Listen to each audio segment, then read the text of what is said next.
Absolutely no discussion, in our team group about that. Abhishek, we know, excuse me, is a world-class player. So far in the tournament, luckily,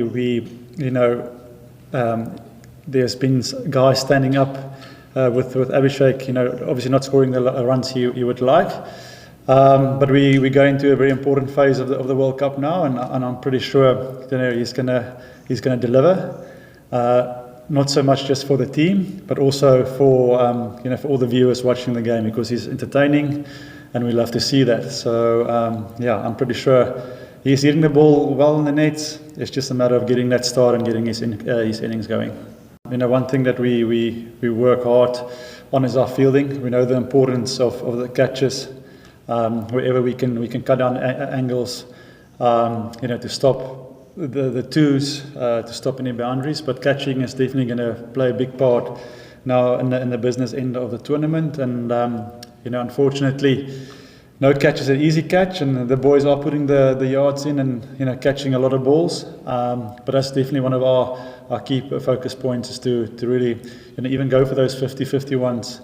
Because we know how that can swing and break the momentum of a batting innings.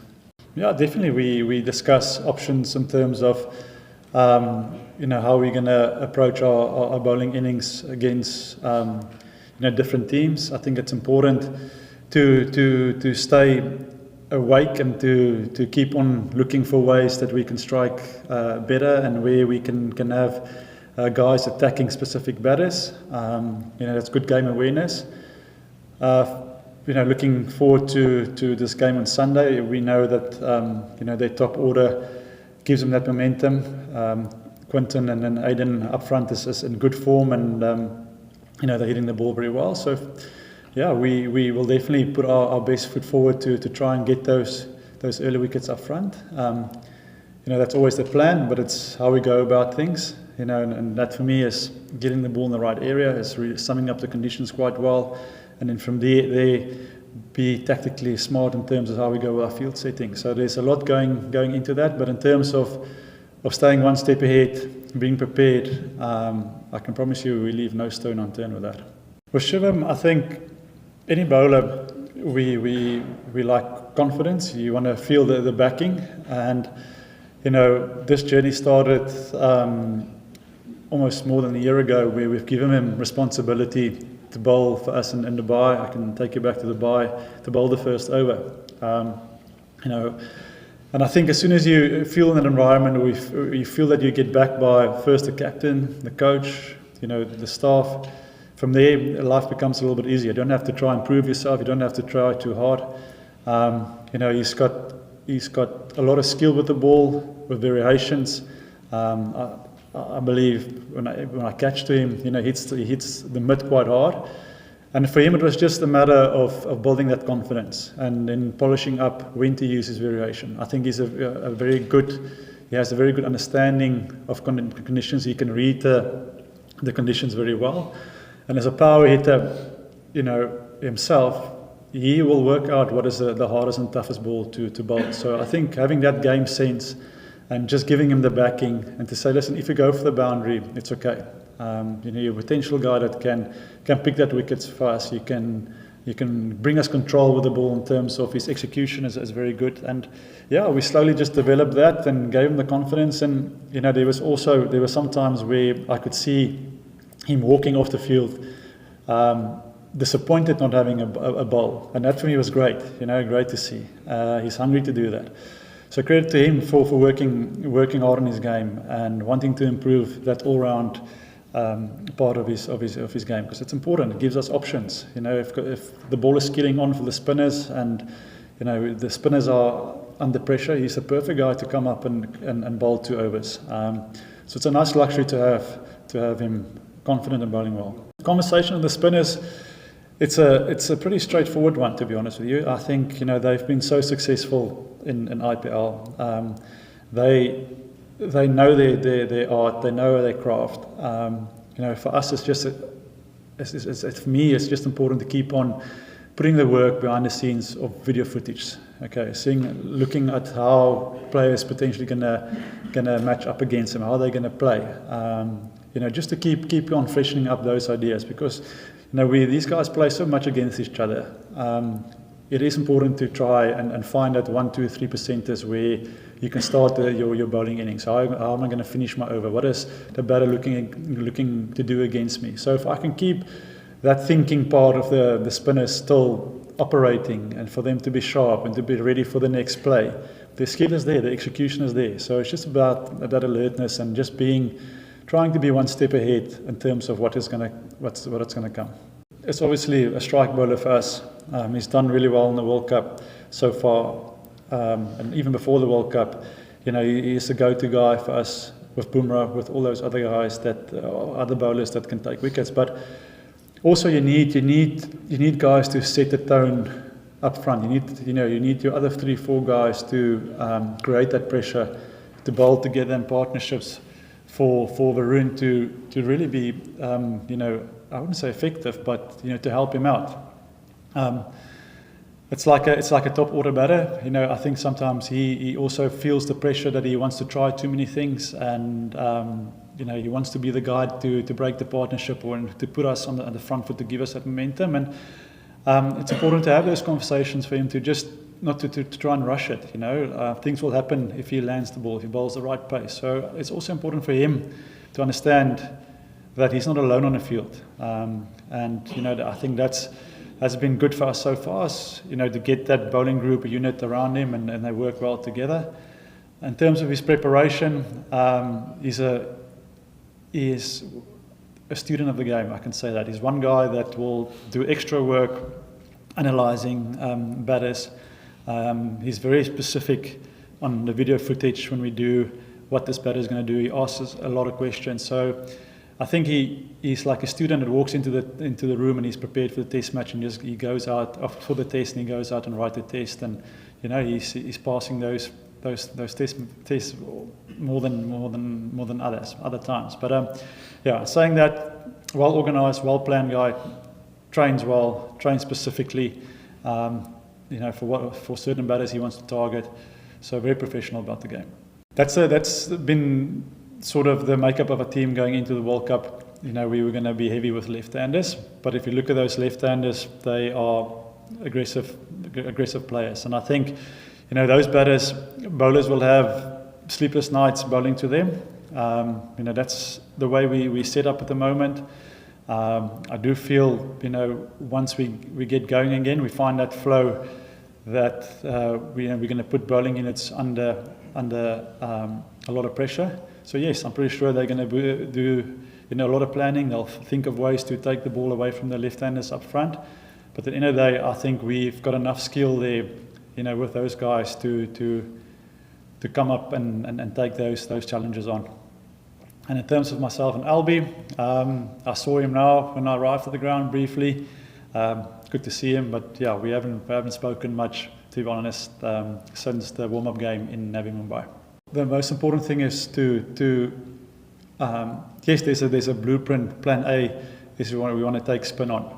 The mindset is to put pace off the ball. We want to put that under pressure. But I think the smart way is also to sum up the conditions and play those moments quite well. To be honest, I think on the surfaces we've played so far, it wasn't the easiest wickets to hit pace off the ball. We tried that in Mumbai, found ourselves in trouble.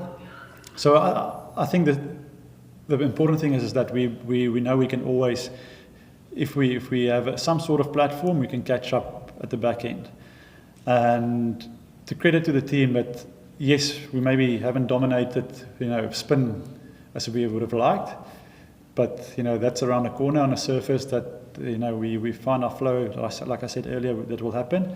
But I think the good thing for me is that we are scoring well in those periods, and then we still get posting the 200s, the 190s on the score, on the board, which with our bowling unit we know that will give us a great opportunity to defend. So in saying that, I think the conversation in the dressing room was to more play that little phase slightly better, and then from there we can reset and say, okay, listen, we're going to pull the trigger at a certain whatever over that might be, and then the guys will kick on. But give us that base to launch from. Yeah, it was a perfect opportunity to give Washi an opportunity to play. Obviously coming back from injury, so yeah, I can say that he passed that game with flying colours, recovered well the next day. So again, that now leading into the Super 8s now gives us a lot more options in terms of combinations and ways we can set up and go with. Looking forward to in the tournament. Credit to the curators for, like you say, so late in the season still producing wickets that are 200 plus surfaces. It's a nightmare I can think of being a job of everybody wanting certain expectations of the fans, high scoring games. There's a lot of pressure on those guys. They put a lot of hard work into giving us the best surface that that they can possibly prepare. And I still think till this day it's very hard to say a wicket is going to play this way. I think we all always standing. We've got some sort of ideas. There's moisture. There's a little bit of, it looks a little bit dry. It will hold or skid on. But in terms of controlling the wicket and saying this is how it's going to play, it's very hard to call that bang on.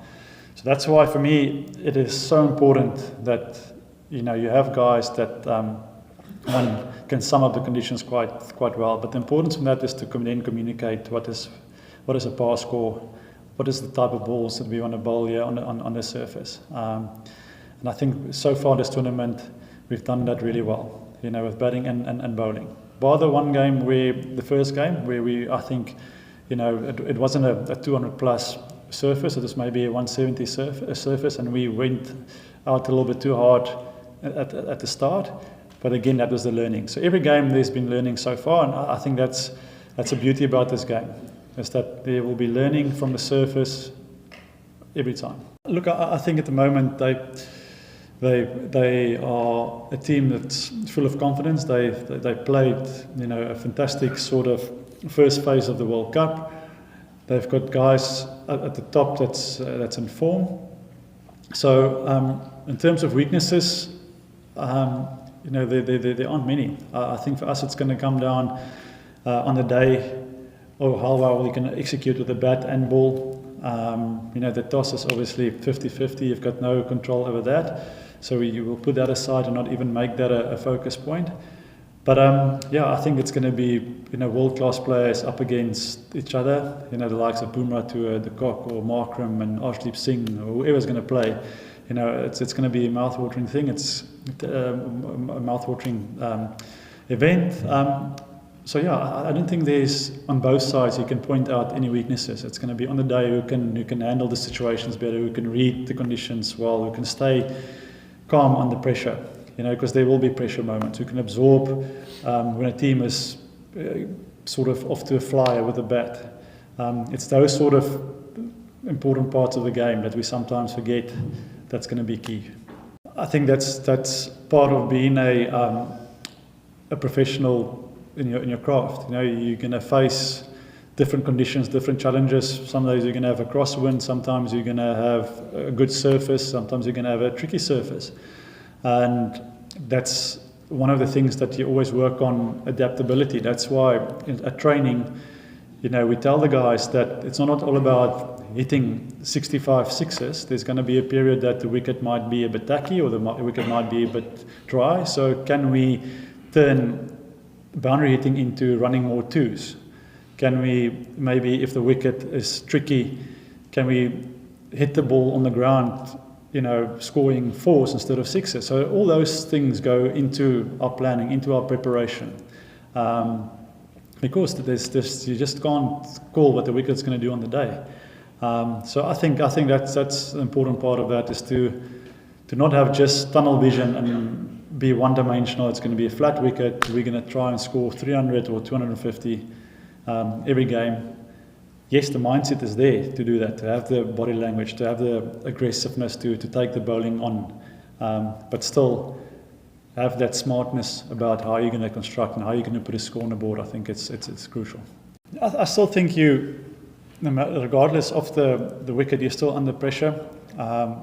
We've seen so many times now that batters can mistime the ball and you can still go for six. And yes, if there is something in the surface, you still need to be able to execute and land the ball well. So you're never not under pressure. That's why I like to focus more on how can we deal with that pressure situations. How can we prepare ourselves better to try and be one step ahead, and then from there just trust our execution. But from a bowling, I think if you ask any bowler, all they've ever asked for in white ball cricket or in T20 cricket, is not to be bowling machines and have that little bit of assistance in the surface. So I think it's great for the game that there at times are something in for the wickets, in for the bowlers, and those wickets also provide sometimes exciting games. I like it personally as a fan when I'm at home watching, a wicket where there's a little bit of something in it, how that's going to play out. So at the moment that's what we're receiving in our games, and we just need to make the most of it, because one day you're going to rock up and it's going to be a belter, and then you need to be on the money.